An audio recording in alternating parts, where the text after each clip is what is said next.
is yours. Awesome. Can you all hear me? Can you hear me, Robert? Yep. Perfect. All right. Well, perfect. All right. Thanks so much, Phil, for hosting today. It's been a tremendous event so far. We're really excited to keep things going. I'm going to keep this brief. I really hope that you've been enjoying everything you've seen today. If you're liking what you're seeing, post on your social medias and use the hashtag DTCX to share the love. We're going to get right into it. Really excited to welcome Robert to the stage. He's a friend, a great partner of Gorgias. And so I'll give you a quick intro, Robert, and then the floor is all yours, my friend. You can go ahead and get your screen share going if you'd like. Cool. So Robert is a digital entrepreneur, and he's built multiple seven-figure advertising agencies, working with entrepreneurs, e-commerce brands, and even publicly traded companies. A fun fact about Robert is he went on a 7-mile kayaking trip in the jungles of Costa Rica to see monkeys. He's also flown 50 times this year to various events, and recently just spoke in Tulum at an agency mastermind. So obviously he's got a lot more going on than just his professional life.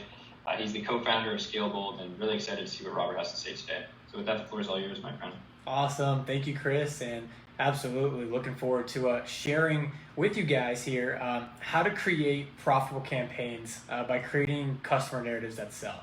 Now, if you're in the e-commerce space, you know that iOS 14.5, iOS 15 have hit Facebook pretty crazy, as well as email marketing. So the way that we've been able to combat this has been creating these customer narratives, and I feel now it's more important to do this more than ever, just because of the landscape that we're in. So again, as Chris was mentioning, I'm the founder of ScaleBold, and we're a multi-7-figure advertising agency. And just over the past 18 months, we've generated over $45 million online in revenue for our clients and ourselves, and that's kind of led me to be featured in a couple cool outlets of press and all that kind of stuff. But really what makes me most excited is working with over 200 brands, whether it's consulting, creative, or actually running and managing their campaigns. And that's obviously led us to be partners with some of the bigger platforms when we're managing millions of dollars in spend. And so I want to give you guys a couple examples of some of the brands that we've worked with when you really take the narratives seriously. We had this brand, the Skin Deep. When they first came to us, they're at about 400 grand. And just over the past 12 months, we generated $5 million in revenue utilizing customer narratives. And now they're about to cross that $10 million mark. We actually did an annual planning meeting with them pretty recently, just in 22 months, again, focusing on customer narratives and the content around that. So we did that with another skincare brand. I'm really gonna focus in on this presentation, the skincare side, because there's a lot of DTC cosmetic brands that inquire to us. And so I wanna make sure that you guys have this as a framework to use. And so with that, for underneath skincare, they came to us, they were doing about $1 million in revenue when they first came to us. And after a few short months, about 5 months, we grew them to about $3 million. And then now they're over 4.3 in just 12 months working with us. And again, as you know, scaling an e-commerce brand requires multiple things in order to actually sustain the growth. And we created a method that allows us to simplify that. And that method is a simple framework that we like to call the SCALE method. It stands for systems, content, ads, logistics and lifetime value, and then we evaluate to see how things pan out and what things need to be adjusted. So for content's sake, this is what I really want to focus on, because this is the main lever that everyone's having to pull in order to create those narratives and to have more profitable ads. So we've done this for a couple of different brands at various sizes, and this has been really panning out very well. So this is a product brand for do-rags for the African-American market. We also did an immunity brand, and we've done the skincare brand. And so again, I'm gonna show you guys the frameworks of how to structure it, how to gather the content, and then how to put that into the ads manager to make it very streamlined. That way you don't have ad fatigue. That way you're able to actually continue to rinse and repeat and reuse the content, again, and how to create that narrative over and over and over. So first things first, what kind of content do you need as a D2C e-commerce brand owner? Well, you want to have paid spokesman or cameo style ads. You want to have unboxing and demonstration videos. You want to have mashups of all of that together to show credibility. And we're going to give examples here in a minute. You want motion graphics, and then you want product mock-up images. Now, these images at the very bottom have resulted in a lot of success, especially with the first two pillars done correctly when it comes to content. So let me show you of an example. Here's one of the campaigns that had literally led us to exploding underneath skincare as a brand. And it was a UGC style of content, paid spokesperson, and she was one of the faces that we used in the campaign.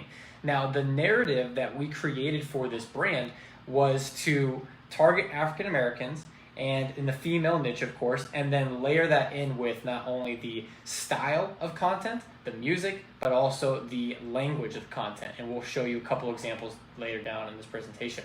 So other examples that really work well are ones like this, where they're unboxing videos and showing the product of what it's going to do for them and how it actually is implemented. And then that mashup style content where you're using either an iPhone or you're doing professional photography, videography in order to get the style and the mashup properly done in order to actually have a good narrative, right? So you can see with this particular product, the content is lining up with the subtitles, right? And so once you have those core pillars of content for videos, then you start to layer in more image-based content, and the results for this has been quite insane. And so when you layer this down, I'm going to show you where to place it. The narrative continues and is congruent from not knowing who you are to then knowing more about who you are and why they should buy the product, and then showing them some of these bottom pictures that will actually help them convert. So with that, first let's go over gathering the right type of content, okay? I just showed you the examples of what we need. How do you actually get it? And this strategy we've been leveraging very heavily right now, primarily for two reasons. One, everything with COVID kind of caused a disruption in being able to get a lot of models to come into warehouses and stuff, whether you're in LA, Miami, etc. And so we actually went very aggressive with using TikTok to find these influencers. Now, when we find the influencers, we open up the app, we find the creators and the niche based off of the hashtags, and then we go in and send them a DM or an email. And here is the script, if you guys want to take a picture of that script, that we send in order to get that UGC style of content for the brand. And again, that tackles the front end of the narrative, right? So we basically tell them, hey, we're looking for content creators for the specific brand. If you're interested, please let us know. And most of the time, they're going to hit you back up because of the demand that's out there for e-commerce brands and these micro-influencers. They will get the content created very, very quickly. And so we've seen a lot of success in getting that content. Now, once you get the content back, this is how you can store it. I'm going to breeze through this pretty quickly because it's just a conveyor belt system. You get the content, you curate it, you edit it, and then you move to the final deliverables. But this is really where the narrative pieces come from, okay? So if you have a video that you shot, whether it's in studio or with one of the influencers, you want to break that up into these different tiles. You have the creator video itself, so the person actually shooting the raw content, the influencer that shot the content, or just the raw from the studio shoot. If you have multiple creators, you can edit that together to be a mashup tile. You can also have the text graphics, which are typically just title cards with text and unique selling points, basically telling the end consumer the benefits and the things that are unique about the product in that video. And then the B-roll showing the actual use case of the video or use case of the product. And then lastly, the call to action, okay? Now, this is how you're able to multiply your content, rinse and repeat and test different ways, but really to create the narrative. So this example, let's say we have an influencer video that's going over how a product is organic. Well, each one of these tiles can then be layered with mashups about how organic products are doing better, or organic products are better for your skin, and it can show different cases of why that is. Then the title card can actually showcase, that it's 15% off, and that 5% of all profits go to this fund, and then call to action at the very end. So that's one layer, and you're using all the same content. The next thing that you can do is take the same video and do the same thing, just kind of move these tiles around, and now instead of just having one ad video, because you got a content creator to create it, you can now have 3. Now there's a lot of different elements that you can move around, but this tile system for editing has really helped us create the different types of content for the brands themselves. So if you take a look at what this actually looks like in real life, right? This is what it looks like. We have different styles where we have the animations of the actual product, we have a tile card, and then we have the influencer talking about it or the paid spokesperson. So we can see each one of these are different elements and it flows in a natural state. So when I'm looking at the ad as an end consumer, it's actually very simple for me to follow as well as understand the story. So when I see that, and in this particular case for the skincare brand, we had two different main kits that we were promoting. We had an acne kit and a glow kit. And so when we layered these in, these were campaigns specifically talking about each one of those using the same style. Now, you might be wondering, how do you create the narrative then? Because this is the content and that's the messaging, but how do you actually layer that down to make sure it's congruent?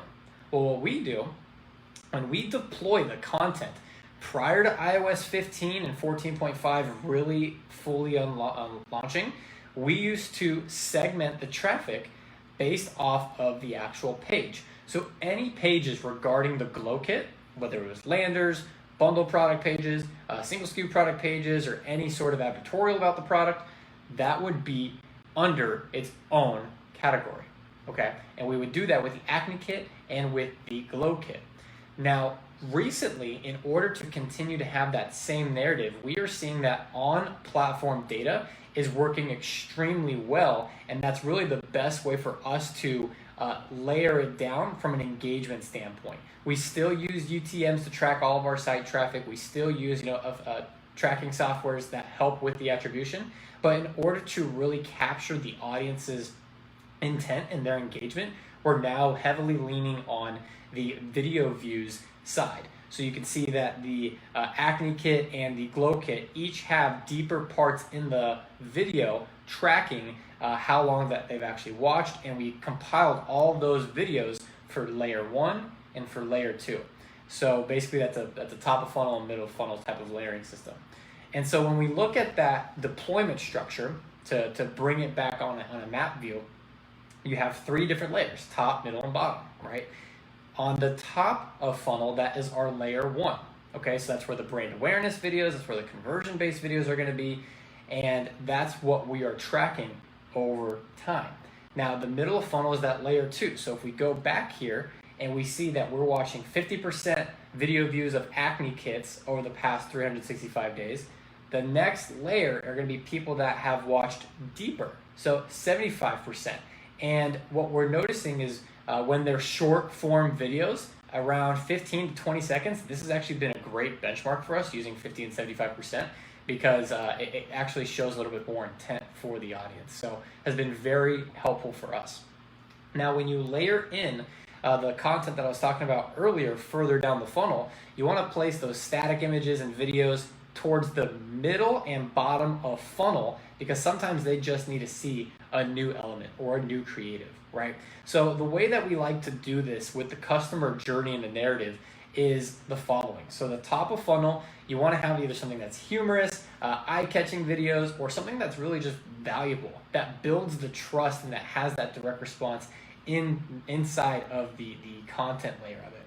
Then the second type of content that you want in the top of funnel are those demonstration videos that I was talking about, the mashups and the testimonials about why this product is so good and why should that customer even care, right? So very important to think about the psychology at each layer of the funnel, because when you start layering in more and more content, you're getting more content developed or you're hiring an agency to do it, this is very important to know what type of content that you want and how the company that you're working with or your team needs to develop it specifically for the narrative, right? So the last piece of that is that bottom of funnel where you have the product images, the mock-ups, and again, those are really just great touch points and that we're seeing that are really just made to catch the eye and get the click back to the page.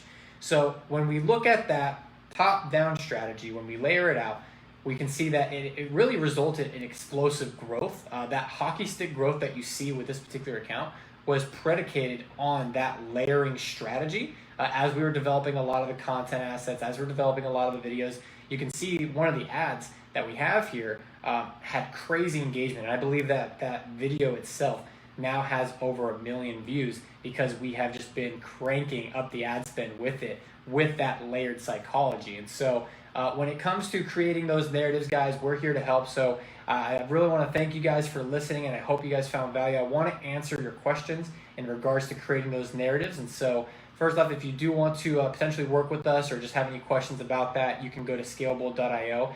But we do have a free ebook and training going even deeper on the content that I just covered here today, specifically going over the narrative, how to create the content, and why those things are very important. We break down the campaign on more of an analytical level. If you go to skincarescalingsecrets.com, it's completely free. You guys just put in, I think, your name and email, and we'll send everything over to you, and you guys can go deeper on the narratives. Awesome. Well, Robert, that was fantastic. Honestly, I wish you had 20 more minutes because I know people in the audience would appreciate that. I think what I really liked about your talk was how systematically you went through this. You didn't just throw a ton of information at us. You really went step by step. Particularly loved the layering approach. So I have a few questions for you, and we do actually have a question from the audience. First question is, okay, you're just starting out as a brand. You're bootstrapping. You're trying to be as lean as possible. What is your best tip for how to approach this layering strategy? Because obviously you're a founder. You have an agency that's really successful in this. But for someone who's just starting out, they don't have this vast experience. Like, what's the simple way to start in terms of thinking about layering the funnel approach? Yeah, absolutely. So if you're first starting out, typically you're trying to figure out what works for your product. And so I would build out a couple of different personas. So let's say you wanted to test out 3 different audiences. Maybe it's moms, maybe it's dads, and then the next one can be a specific type of niche audience that likes cats or something, right? I don't know what the brand is, but you pick out those 3 different demographics. Then you can go to TikTok, and again, you can use that script that we had to reach out to creators that you think would be able to persuade that type of audience. So if it's moms, we want to get women that are anywhere between probably 30 to 45, maybe 50, depending on what the product is, right? We reach out to those creators and we have them create testimonials and just rave about the product for that. So now you can pay influencers for like $50 each, $70 each in order to get that content. You spend $200 on content here on each one of those, and maybe you're $500, $600 in. You get it edited, maybe you want to Fiverr that out. Now you're at about maybe $800. The rest is just layering in that content with advertising. And so there's a lot of YouTube videos on how to create the structural setup, and with creating those layer 1, layer 2 audiences really comes down to, are they watching it? And so with your targeting and making sure that that's dialed in, as you're spending more and more and more, you're going to have the data speak for itself, and then you can really make those advanced tweaks and adjustments. So start out by getting content on TikTok and run it through the ads. That's great. And then the final question is around the type of influencer that a brand within a given product category should be targeting. We had a great talk earlier by Jason Wong from Doe Lashes, and he was talking about nano, micro, and macro influencers. If we just stay within the the skincare, cosmetic category, which you focused on today, what should brands be thinking about in terms of which class of influencer that they realistically should be working with, that nano, micro, or macro? Absolutely, yeah. So on TikTok, anyone can really blow up. So sometimes those micro influencers can be super macro and have 2.5 million followers from 1 or 2 videos. So we tend to like that micro to nano influencer market. 1, because it's a lot less expensive, but then 2, you can kind of help them actually with how they create the content. And so not only are they getting more recognition from the ads that we're running, and depending on the brand, if it's reputable, they're super excited to be a part of it. And then 2, the costs again are a lot lower for brands that are especially just starting out. And the micro side, if you are having influencers actually post on their profile, then I would recommend you go macro for that. But specifically for ads, stick to the micro and to the nano, because then you can chop it up how you want it to and throw it up into the ads.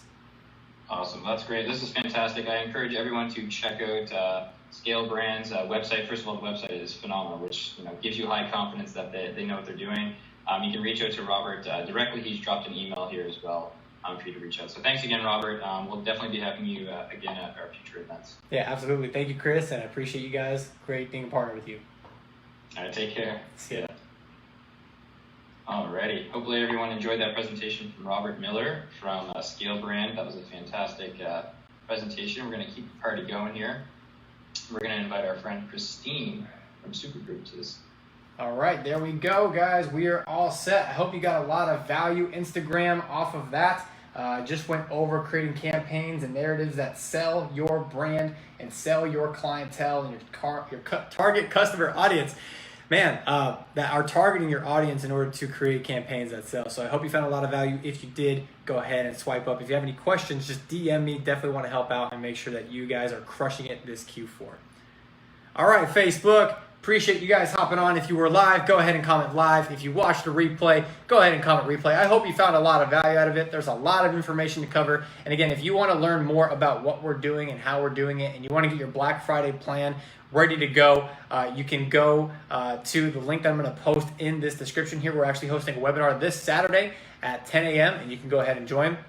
If you just want the resources from this event and you want the skincare-scaling-secrets.com, you can go there and look at this campaign more in detail with how we are actually layering out the content, creating those narratives, and again, be able to create a lot of campaigns that are successful this Q4. So whether you're just starting out, whether you're intermediate, or whether you have a big brand, we'd love to help you. We'd love to talk to you. Feel free to comment below if you have any questions.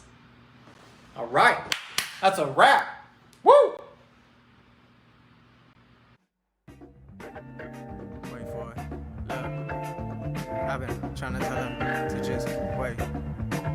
Baby, wait for it. I been in the mood. I ain't really tripping, nigga.